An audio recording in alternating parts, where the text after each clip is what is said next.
Well, some breaking news during the show this morning. Patrick Mahomes, of course, on a bye week with the Chiefs this weekend.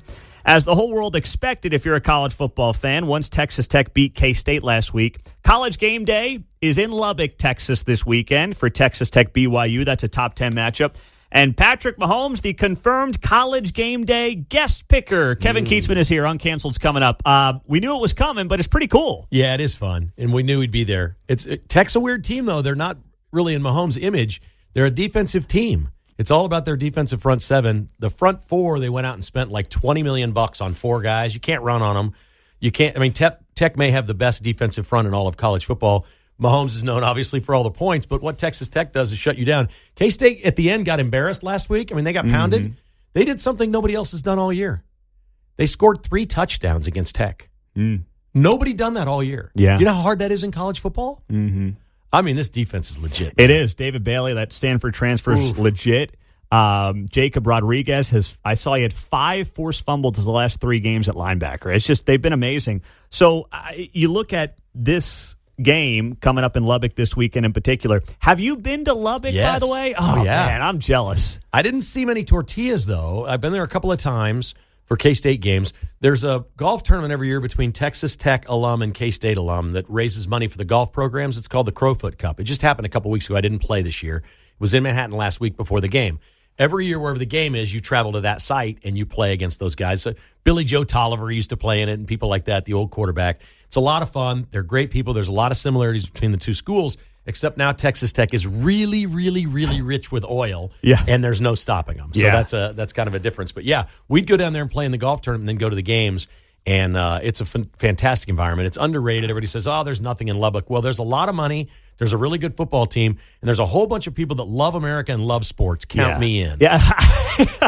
Hit me out of New York and count me in with Lubbock, Texas. Yeah, and love ice cold beer, too. Absolutely. Out there. You know, when I was in one of my regrets when I was in Woodward, Oklahoma, is I didn't get to Tech. But even from Northwest Oklahoma, you're like, it's just out there in West Texas in the Panhandle. It's still like a 6-hour, 7-hour drive. Yeah, it's a haul. I mean, it is not close to. It's not close to Amarillo. I mean, it is several hours from really anything. Yes. But you get there, and apparently, it's great. It's way south of Amarillo, but not all that far from New Mexico. I guess that's the silver lining. But it's pretty blue once you cross that border into Mexico. Stay away. That's its own world over there.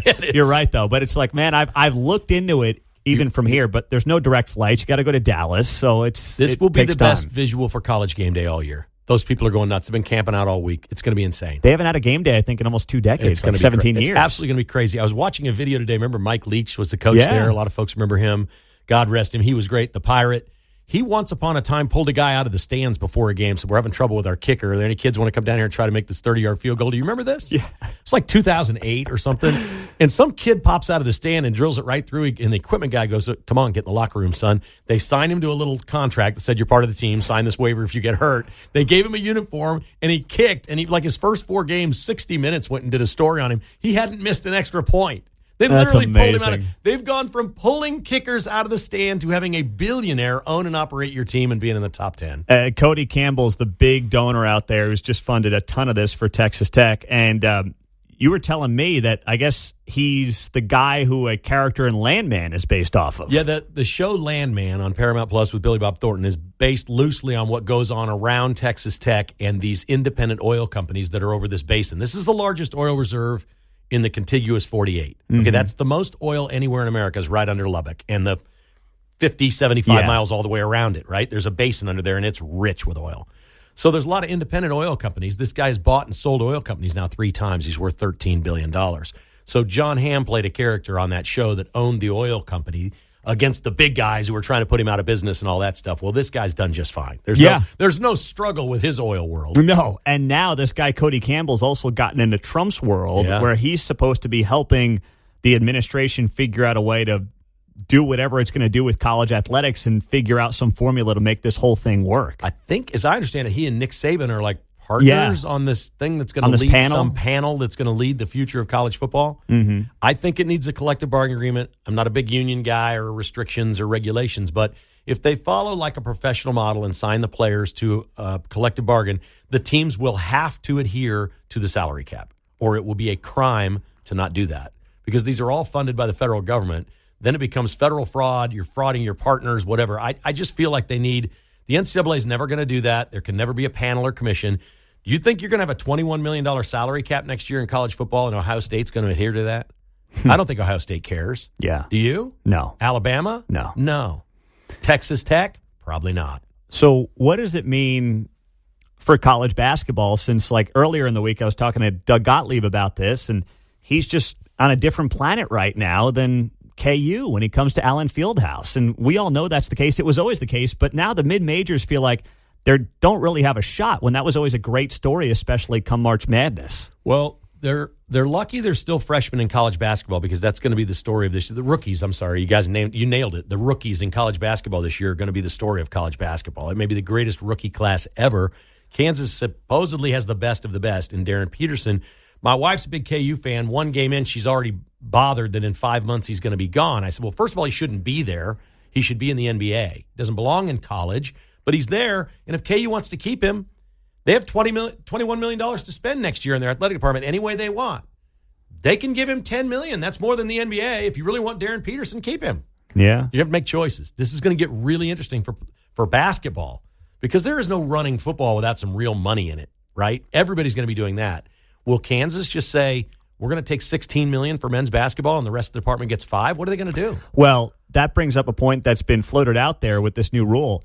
Is a school like my alma mater, Villanova, that plays FCS football, basically say, we'll spend $15 million on hoops. Why not? We don't need a lot of football money. Does it benefit those Big East schools that don't have big-time football, where they could spend $20 million on hoops if they want? Or Creighton or somebody like that. Creighton, you know, I mean, there's all kinds of examples. You know, I think that's a very real possibility that these schools would pony up and say, look, we're just a basketball school. We've got all the money now, and I don't know what that means for the Blue Bloods, the KUs or whatever, but clearly this is all being dictated by football people. Mm-hmm. And they don't care.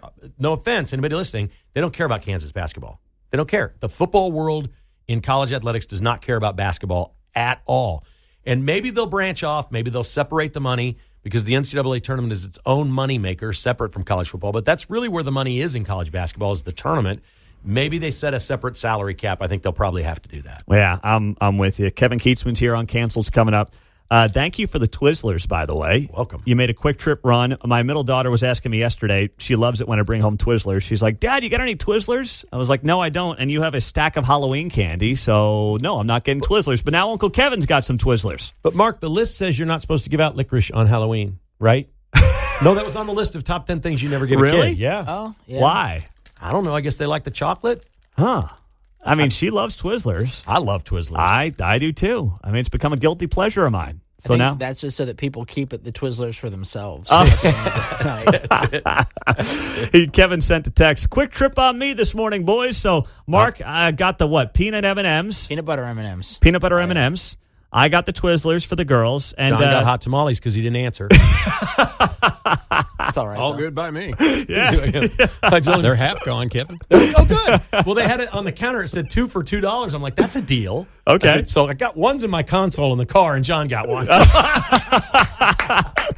Oh, that's Now, great, I'm man. putting Quick Trip on blast right now. Uh-oh. I got my soda here today, iced tea, whatever. They put in those automated machines. It's over. I've been a customer for 50 years. I'm never going back. But you went back. But they don't have the machines yet. Oh. They've got them in Arizona. Yeah. They're changing them all around town. I've asked, are you going to put those stupid machines in? Yep, and we hear people complaining all the time. It's over, Quick Trip. Don't do it in Kansas City. We're pros here. We love our fresh brewed tea. We like the fountain drinks the way they are. We don't want it from some little printer cartridge that spits one little drop of syrup into some sort of, carbonated water. They don't taste good. And they've got big competition coming with Buc-ee's, so Yes. got to be careful. Don't water down the product, right? It will be McDonald's tea for me every day. Quick Tip. You'll be dead to me if you put that in near my house. Oh, boy. There's the threat of the week. Kietzman. 50 years I've been going Quick Trip. Oh, man. All right, brother. Have a great show. Thanks, man. All right. Kevin Kietzman Uncanceled coming up next on a Friday. Have an awesome weekend. We'll talk to you Monday morning at 6 on KCMO.